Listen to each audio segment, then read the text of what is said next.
Hi everyone, my name is Ben and welcome to the Barn Owl Creative, where we talk about everything 5th edition.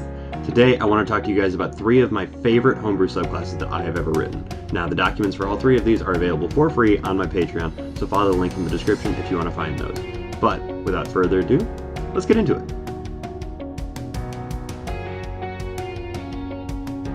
Alright, first up is the Path of the Thrower Barbarian, which is a barbarian built to attack both close up and far away. Now first up at 3rd level is Ranged Rage, which allows you to add things like your rage damage and reckless attack to your ranged attacks that you make using your strength score. Now, this also comes with a couple of different specialized weapons that are built for being strength-based throwing weapons, things like a discus, a shot put, bolas, and a hammer and chain.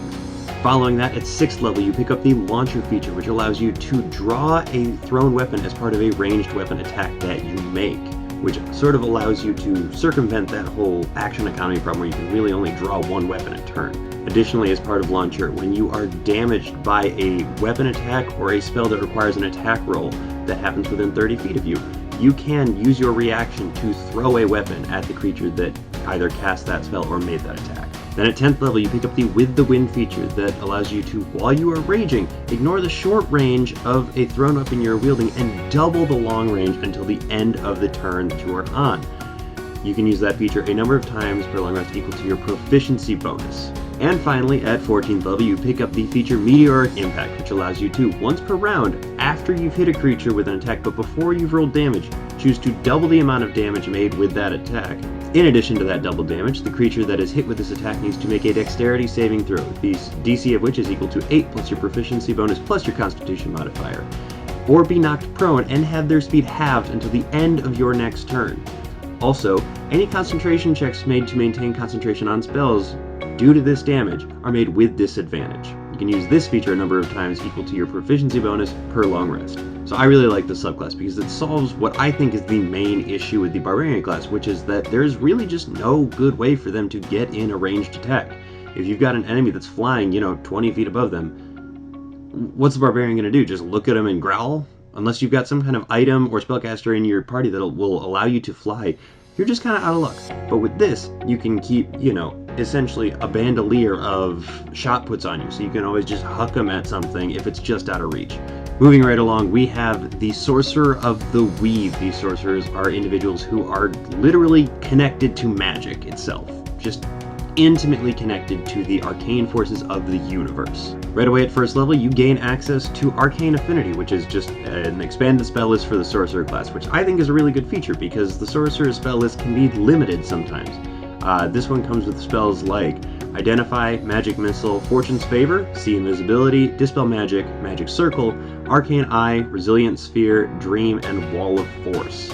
Also at 1st level, you gain the Magical Pinholes feature, which allows you to sense arcane forces within 30 feet of you. That includes items and people that can cast spells, sort of like the Detect Magic spell, but with the addition of the spellcaster part of it. You can use that feature a number of times per long rest equal to your Charisma modifier. At 6th level, you pick up the additional Metamagic feature, which does exactly what it sounds like. You pick another Metamagic from the Metamagic list to learn. Next up at 14th level, you gain the Loose Threads feature, which allows you to spend up to 5 sorcery points as an action to attempt to rip a spell slot from a creature within 30 feet of you. They have to make a saving throw against your spell save DC using their spellcasting modifier, or lose a spell slot equal to the number of sorcery points spent. If they don't have a spell slot of that level, whatever the next highest level spell slot they have is the one that they lose. And finally at 18th level, you pick up the Arcane Singularity feature, which allows you to spend any number of sorcery points that you have remaining to blast out in a radius of 30 feet around you and force each creature within that area to make a Constitution saving throw against your spell save DC. A creature takes 1d8 force damage per sorcery point spent, or half as much on a successful save. Additionally, if you spent 4 or more sorcery points in this blast, you can choose to have 4 of those points be used to teleport you up to 30 feet away instead of being used for damage. Once you used Arcane Singularity, you can't use it again until you finish a long rest. Now, I really like this subclass, honestly, because of the flavor more than anything else, because Sorcerer has always, to me, felt like a class that really just is all about raw, untapped arcane potential, and I feel like this one really just sort of like leans into that theme a little bit more than some of the ones that have actually been published for Sorcerer have been so far. And finally, we have probably my favorite subclass that I've ever written, Tintomancy, a wizard subclass. This subclass is centered around the idea that these wizards are tattooing their spells directly onto their skin. So at level 2, they pick up the Living Spellbook feature, which allows them to use their normal spellbook as a experimental place. But when they finish and really figure out their spells, they go ahead and they tattoo them directly onto their skin. As they prepare spells, the ones that they are preparing become more bold and brilliant against their skin, while the other ones fade out to be a little bit more washed out and gray. When they gain new spells and learn them and add them to their Living Spellbook, the existing spells on their skin shift to make room around for these spells. So there is an unlimited number of spells they can put onto their body. They are not limited by simply what amount of skin they have showing it. Additionally, the Living Spellbook feature allows you to make a Constitution saving throw every time you try and add a spell to your Living Spellbook. The DC is equal to 10 plus the spell's level. If you succeed, the time and cost to copy the spell is halved. Additionally, at 2nd level, you gain the Bonus Proficiencies feature, where you gain proficiency in the Tattooist's tools, Calligrapher's tools, and the Sleight of Hand skill.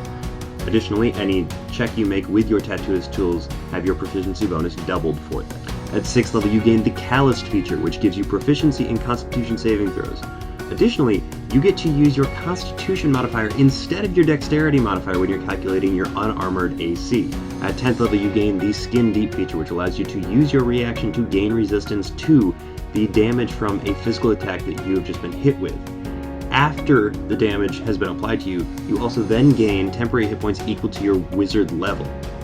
You can use that feature a number of times per long rest equal to your Constitution modifier. And finally, at 14th level, you gain the Ink Master feature, which allows you to store active arcane magic in the runes that decorate your skin. When you cast a wizard spell, you can choose to store the energy in your skin instead of release it as you normally would. You still expend the spell slot, material components, and time needed to cast the spell as normal, though. A spell stored this way can be used within 24 hours to be released as an action, regardless of what the original casting time was. You can store a spell up to 7th level in your skin this way. And with this feature, because you can use an action to release the spell stored regardless of what the original casting time was, it allows you to be a lot more creative with the kinds of spells that you bring with you into battle if you've got one of these prepared that maybe normally has like a 1 minute, 1 hour, 8 hour casting time. Additionally, you can only have one spell stored this way at a time, and you can only store one spell per long rest. So I really like this one because it's as close to a Constitution caster as I would really ever feel comfortable getting. Maybe someday I'll try and build out a full class that is a Constitution-based caster, but for now, this is about what I've got.